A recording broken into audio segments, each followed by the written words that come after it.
सवाल बड़ा है और सवाल बहुत ज्यादा अहम है कि क्या ई टेंडरिंग पर अब दो फाड़ हो गए हैं सरपंच। आप सोच रहे होंगे कि ई टेंडरिंग पर तो सरपंचों का एक बड़ा और दड़ा पूरी तरीके से सरकार के खिलाफ हल्ला बोले हुए था, ई टेंडरिंग को पसंद नहीं कर रहा था। लेकिन हरियाणा के पंचायती राज मंत्री देवेंद्र बबली बार बार कह रहे थे कि ये कुछ सरपंच हैं और ये कुछ सरपंच ही हैं जो इसका विरोध कर रहे हैं, वरना विकास को पसंद करने वाले सरपंच ई टेंडरिंग के फेवर में है, इसके पक्ष में है। लेकिन अब कौन पक्ष में है कौन विपक्ष में है, ये सवाल तो पीछे छूट गया है। लेकिन सवाल तो आज एक पैदा हो गया और सवाल यह है कि ई टेंडरिंग पर क्या जो विरोध भी कर रहे थे सरपंच वो भी आम सहमति नहीं बना पा रहे, आने वाले वक्त में जो प्रदर्शन प्रोटेस्ट होने वाले हैं उसमें भी पूर्ण सहमति नहीं बना पा रहे। आखिरकार क्यों हम ये कह रहे हैं कि दो गुटों में, दो धड़ों में और दो फाड़ हो गया है सरपंचों का एसोसिएशन?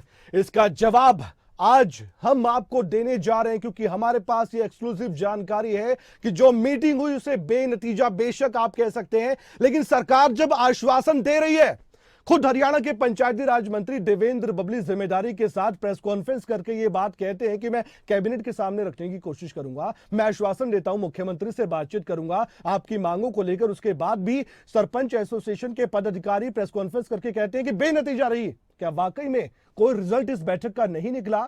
अगर निकला नहीं था तो फिर एक धड़ा खुद पंचायती राज मंत्री से मिलने के लिए उनकी आवाज पर कैसे पहुंच गया? यह सवाल बड़ा है। बड़ी जानकारी हम आपको देने जा रहे हैं। इस वक्त की बड़ी खबर, ई टेंडरिंग को लेकर दो धड़ों में बढ़ते हुए नजर आ रहे हैं सरपंच। और यह जानकारी इसलिए भी अहम है क्योंकि पंचायती राज मंत्री देवेंद्र बबली के आवास पर जुटे थे कुछ सरपंच मीटिंग में। बाद में सरपंचों में क्या सहमति नहीं बन पाई?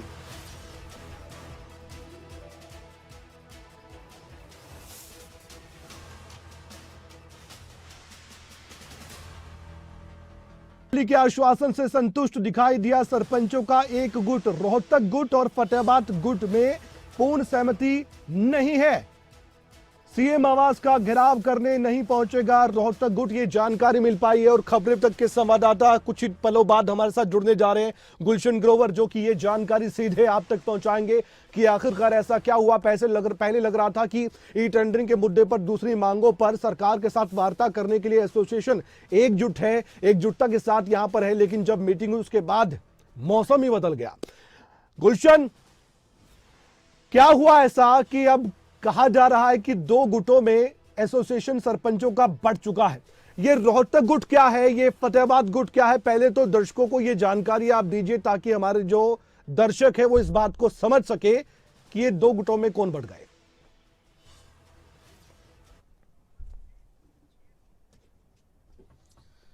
देखिए कमल, हमारी जो बात हुई उस प्रदेश प्रवक्ता हैं जो हरियाणा सरपंच एसोसिएशन के हैं, जिनका नाम हथौड़ी है, उनका कहना था कि हमारा रोहतक गुट अलग है और फतेहाबाद गुट अलग है। तो रोहतक गुट के जितने भी सरपंच हैं, और उन्होंने संख्या भी बताई कि लगभग 700 से 1000 के बीच में सरपंचों की संख्या है। वो सरपंच जो हैं 1 मार्च को जो सीएम के आवास का घेराव करने की बात हरियाणा सरपंच एसोसिएशन कर रही है, तो वो उस प्रदर्शन में शामिल नहीं होंगे, क्योंकि आज हरियाणा निवास पर जब पंचायत मंत्री देवेंद्र सिंह बबली के साथ हरियाणा सरपंच एसोसिएशन से मुलाकात हुई, तो मुलाकात के बाद कोई नतीजा नहीं निकला। हालांकि पंचायत मंत्री ने सरपंच एसोसिएशन को मनाने की कोशिश की। उन्होंने ई टेंडरिंग पर पूरे अपना ब्यौरा बताया कि आखिरकार ई टेंडरिंग का जो मसला क्या है, उससे कितनी पारदर्शिता आएगी, उससे कितने फायदे होंगे और तमाम लोग जो है उस ई टेंडरिंग प्रणाली से कैसे कैसे काम करवा सकेंगे। सारा ब्यौरा सरपंचों को समझाया गया। लेकिन जब वहां पर सरपंच एसोसिएशन की तरफ से और भी कोई मांगे जो है वहां पर दी गई, तो उन मांगों में से भी कई मांगों पर सहमति बन गई। तो कई मांगों पर पंचायत मंत्री देवेंद्र सिंह बबली ने कहा कि मैं कैबिनेट में इस बात को रखूंगा, हरियाणा के मुख्यमंत्री मनोहर लाल से भी इसके बारे में बातचीत करूंगा। लेकिन वहां पर जब हमने देखा कि हरियाणा निवास में सरपंच जो है आपस में ही भिड़ते हुए नजर आ रहे थे कई बार। तो लेकिन गुलशन वो एक कह रहे बात थे तो कि है जब यहाँ पर, पंचायत मंत्री ने आज ये बात कही हरियाणा है के कि पंचायती राज मंत्री देवेंद्र मनोहर बबली लाल से सरपंचों मिलने के साथ बाद जब वार्ता सीधे सीधे कर रहे थे तो उस दौरान उनका नरम रुख भी दिखाई दिया। प्रेस कॉन्फ्रेंस में भी लग रहा था कि वो कोई ना कोई हल तो चाहते हैं, बीच का रास्ता निकल जाए, क्योंकि ये कब तक गतिरोध बना रहेगा। क्योंकि हरियाणा सरकार चाहती है, पंचायत मंत्री चाहते हैं, और मैं तो ये भी उम्मीद करता हूं कि हर सरपंच चाहता होगा कि उसके गांव में विकास हो। अगर ये गतिरोध बना रहेगा तो विकास कैसे होगा, कैसे गांव के लोगों के काम हो पाएंगे। इसलिए सरकार तो आश्वासन दे रही है। तो क्या आज पंचायती राज मंत्री देवेंद्र बबली के आश्वासन के बाद कोई हृदय परिवर्तन हुआ है क्या कुछ सरपंचों का?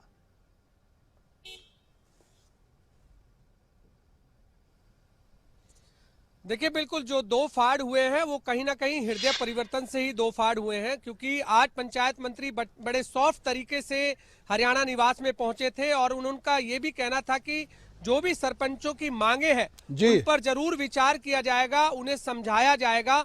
काफी दिनों से जो ई टेंडरिंग का मसला चल रहा है उसे कैसे खत्म किया जाए, तो वो अपने पूरे जो है हरियाणा निवास पर पहुंचे थे कि ताकि सरपंचों को समझाया जा सके। जी जी। लेकिन कुछ सरपंच जो है कहीं ना कहीं राजनीतिक रूप ले चुके थे, ऐसा भी वहां चर्चा चल रही थी। और इस समय मैं भी पंचायत मंत्री देवेंद्र सिंह बबली के आवास पर हूं और आप देख सकते हैं कि कमल की यहां पर ही जो सरपंच एसोसिएशन के जो दो फाड़ हुए थे, कुछ सरपंच जो है यही पंचायत मंत्री के इसी आवास पर पहुंचे थे और ये यहां पर वो कहकर गए हैं कि हम उस सीएम आवास के घेराव करने में नहीं रहेंगे और हम आपने जो हमें आश्वासन दिया है कि हमारी मांग को आप कैबिनेट में रखेंगे, हमारी मांग को आप सीएम मनोहर लाल के पास रखेंगे, तो इसी आश्वासन के साथ हम 1 मार्च को जो सीएम आवास का घेराव करने की बात हरियाणा सरपंच एसोसिएशन ने की है, तो हम एक धड़ा जो रोहतक गुट का है वो हम वहां पर मौजूद नहीं होगा। तो कहीं ना कहीं अब जो सरपंच एसोसिएशन में आपस में जो लोग हैं, जो पदाधिकारी हैं, उनमें आपस में ही सहमति नहीं बनती हुई नजर आ रही है। क्योंकि कमल, आज जब हम हथौड़ी जी से बात कर रहे थे तो हथौड़ी जी ने ये कहा कि मैंने भी दूसरे गुट से ये कहा था कि जो पंचायत मंत्री ने बताया है कि जी। वो अपनी बात कैबिनेट में रखेंगे, हरियाणा के सीएम मनोहर लाल के सामने रखेंगे, तो हमें उनकी बात को मानना चाहिए और उस प्रदर्शन में अभी हमें सीएम आवास का घेराव नहीं करना चाहिए। लेकिन वो धड़ा माना नहीं, तो इसलिए हम जो रोहतक का जो धड़ा है वो धड़ा अब अलग हो चुका है, वो सीएम आवास के घेराव में नहीं पहुंचेगा। तो यानी कि जो ई टेंडरिंग का मसला है, हम ये भी कह सकते हैं कि कुछ सरपंच इसमें जरूर ये कह रहे हैं कि जो ई टेंडरिंग प्रणाली, क्या ये हम कारण माने कि दो धड़ों में बटे हुए, आपने कहा कि एक रोहतक गुट है और एक फतेहाबाद गुट है। रोहतक गुट इस पक्ष में है कि हमें सरकार की बातों पर, आश्वासन पर भरोसा करना चाहिए और इसलिए वो कह रहे हैं कि फिर औचित्य क्या बनता है प्रदर्शन करने का और सीएम आवास का घेराव करने का। तो ये हम मानकर चले कि उनको तो भरोसा है पंचायती राज मंत्री की बातों पर, दूसरा गुट है उसे भरोसा नहीं है। और फिर तो ये भी उन पर आरोप लगेंगे कि जो विपक्ष बातें कर रहा है क्या उनकी बातों में वो आ रहे हैं। मैं इस पर चर्चा करूंगा आपसे। हथौड़ी साहब खुद हमारे साथ जुड़ चुके हैं, प्रवक्ता है हरियाणा सरपंच एसोसिएशन के। हथौड़ी साहब, आज मीटिंग हुई, आप उस मीटिंग में मौजूद थे, आप तक बातें पहुंची सारी? क्या क्या मीटिंग में हुई? जी बिल्कुल मौजूद थे जी। आदरणीय देवेंद्र बबली जी ने जी पटल पर एक बिंदु पे बात हुई थी हमारी, जी। जो भी हमारी मांगे थी, मंत्री जी ने आश्वस्त किया हमें, सारी मांगों को बहुत विस्तार से सुना जी और सबका सम्मान किया, स्वागत किया, जलपान की व्यवस्था मंत्री जी ने करवाई थी जी, सम्मान के साथ बैठाने का काम किया। आगे मंत्री जी ने कहा कि कैबिनेट में बैठ करके इसकी चर्चा करेंगे और आदरणीय मुख्यमंत्री जी से बात कर इस पर रोशनी डालेंगे, इसमें थोड़ा सा मुझे टाइम चाहिए। जी, तो स्वागत करते हैं हम मंत्री जी की सोच का। लेकिन आप तो स्वागत करते हैं, जो प्रेस कॉन्फ्रेंस होती है और एक पदाधिकारी आते हैं, सरपंचों की ओर से एक प्रतिनिधि आते हैं, वो कहते हैं कि बेनतीजा रही और हम तो घेराव करेंगे सीएम आवास का, ये क्या बात हुई? सर वो अलग बात है कि कुछ लोग हैं कि किसी दूसरे पहलू से लेके चल रहे हैं, वो ठीक है, उनका अधिकार है, वो घेराव करना का उनका, वो एक अलग चीज है कि भाई अभी थोड़ा सा टाइम लगेगा। उससे पहले वो गांधीवादी तरीके से अगर घेराव करते हैं तो कोई बात नहीं है। बाकी मंत्री जी की बातों से संतुष्ट हुए थे सारे लोग। आप घेराव नहीं करने वाले सीएम आवास का, उस प्रदर्शन में आप शामिल नहीं होने वाले? इसके लिए हम कल अपने आसपास के सारे जिलों से डिस्कस कर हम रोहतक वाली अपनी टीम से डिस्कस कर कल इसका फैसला लेंगे हम लोग। आप एक बार जानकारी देंगे हमारे दर्शकों के लिए, जानकारी देंगे कि जो आपका गुट है या यूं कहीं कि रोहतक गुट है उसमें कितने सरपंच है और फतेहाबाद गुट है उसमें कितने सरपंच एक साथ? देखो गुट नहीं, अब एक परिवार है, ये संगठन है जो एक परिवार की तरह है, उसमें गुट वगैरह कुछ है नहीं। और बाकी ये कि अपना अपना लगाव होता है। हमारा रोहतक से पहले से ही बहुत बेहतर लगाव रहा है, तो हम उसमें रोहतक वाले अपने साथियों से बात कर अगला फैसला लेंगे। जी, लेकिन आप एक बात बताइए, आपने खुद भी कहा कि आश्वासन मिला है और आज एक तरह से देखें तो सकारात्मक चर्चा तो आपकी हुई है और खुद पंचायत मंत्री देवेंद्र बबली आओ भगत कर रहे थे सरपंचों की। इससे बेहतर क्या हो सकता है? उसके बावजूद भी क्यों भरोसा नहीं है बाकी जो शख्स, मैं फिर वो उसका इस्तेमाल करूंगा शब्द का, माफ कीजिएगा, कि जो दूसरा गुट है उसको फिर भरोसा क्यों नहीं है? आप थोड़ा सा पोस्टपोन कर दीजिए, सरकार को थोड़ा समय दीजिए। ये गतिरोध कब तक बना रहेगा? अगर सरकार पर आप भरोसा नहीं करेंगे जिसको काम करना है तो फिर काम कैसे बनेगा? सर बिल्कुल तालमेल बनाने के लिए मंत्री जी ने बार बार कहा कि हम और आप लोग मिलकर के हर बिंदु पे बात करते हैं, चर्चा करते हैं, विकास को गति देने का काम करते हैं। जो हमारा ग्रामीण अंचल पिछले 2 साल से विकास से वंचित था, रुका हुआ था, सारा विकास रुका हुआ था पीछे, पंचायतें एज इट इज रुकी हुई है, पंचायत जर्जर व्यवस्था में पड़ी हुई है, सारे रास्ते नाली टोटल गाँव की व्यवस्था खराब हुई पड़ी है। सब पे आप लोग काम करें शिद्दत के साथ। हमारा भी मन है कि हम काम करेंगे, युवा हैं, सक्षम हैं, जोश के अंदाज से हम काम करेंगे। क्योंकि अभी थोड़ा सा क्या है कि एक बड़ा जब परिवार होता है तो उसके अंदर कुछ लोग ऐसे होते हैं कि जो किसी कारणवश मसले को लेके चलते हैं, लेकिन आप उनको समझाएंगे?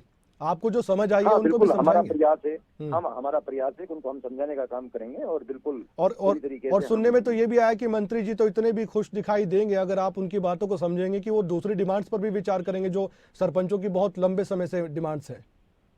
मंत्री जी ने तो बिल्कुल कहा है कि मैं अपनी पंचायतों को, अपनी छोटी सरकार को बहुत मजबूत बनाने जा रहा हूँ, बहुत मजबूत बनाने जा रहा हूँ और बहुत अच्छे से मुझे उम्मीद है कि मेरे सरपंच जितने भी हैं सारे बहुत अच्छे से काम करेंगे। ठीक। अंतिम सवाल मेरा, हमारे माध्यम से आपको अल्टीमेटम देना चाहेंगे सरकार को कि हाँ इतने वक्त तक अगर हमारी मांगों पर विचार करे तो वो बेहतर होगा और गतिरोध टूट सकता है? बिल्कुल बिल्कुल, अगर मंत्री जी ने जिस तरीके से हमें आश्वासन दिया है, हमें उम्मीद है मंत्री जी थोड़े से समय लेकर के अभी 2-4 दिन के अंदर इस मसले को सॉर्ट आउट करने का काम करेंगे। ठीक है, हमें उम्मीद है पूरी मंत्री जी से। बहुत बहुत धन्यवाद आप हमारे साथ जुड़े। तो हथौड़ी साहब जिन्होंने अपनी ओर से बात कह दी है कि उन्हें भरोसा है हरियाणा के पंचायती राज मंत्री पर। गुलशन, अंतिम सवाल आपसे, आपने सुना, आपने खुद भी जिक्र किया था हथौड़ी साहब का, उनकी ओर से कहा गया कि हम एक परिवार है, हम गुटों में बटे नहीं हुए हैं, लेकिन कई बार परिवार में ऐसी बात हो जाती है जब एक परिवार में ही सहमति नहीं बन पाती है। लेकिन यहाँ पर सहमति तो उस बात को लेकर भी है कि कम से कम भरोसा तो किया जा सके। एक पंचायती राज मंत्री है, कैबिनेट मंत्री है, एक ओहदे पर है, वो कह रहे हैं और वो भी मीडिया के सामने, जनता के सामने, हरियाणा के सामने, विश्वास नहीं।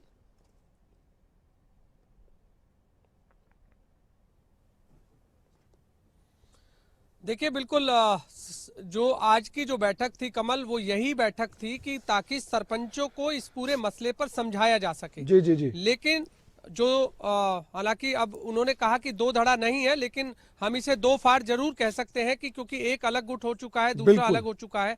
एक कह रहा है कि मंत्री जी ने जो कहा है उनकी बातों को मानना चाहिए, दूसरा गुट कह रहा है नहीं, हमें तो सीएम आवास का घेराव करना ही है।